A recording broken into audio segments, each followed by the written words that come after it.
Welcome to the Salmon Runs YouTube. Enjoy the video.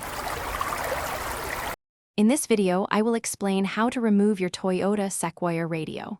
First, let's gather the essential tools you'll need for a smooth process. You'll want a plastic trim removal tool to avoid scratching your dashboard. A Phillips head screwdriver is crucial for the main fasteners, and a small flathead screwdriver can help with any stubborn clips. Don't forget a soft cloth to protect your interior surfaces as you work. Next, we'll focus on removing the dash trim panels. Begin by gently prying the upper dash trim panel with your plastic tool, working slowly to release the clips.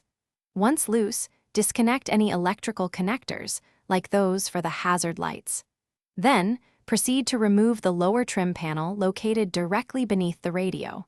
Always place these panels aside carefully to prevent damage. Now, it's time to detach the radio unit itself. You'll typically find 4 Phillips head screws holding it in place. Carefully remove these. Once the screws are out, gently pull the radio unit forward from the dashboard opening. This will give you access to the back, where you'll need to disconnect all the wiring harnesses and antenna cables. Take your time to ensure every connection is free. With all the wires disconnected, you can now carefully guide the radio unit completely out of the dashboard. Before you install a new unit or finish up, take a moment to inspect all the connectors for any damage or debris. A helpful tip for reinstallation is to label your wires as you disconnect them.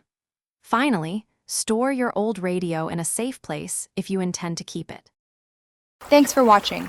Consider subscribing if we helped you.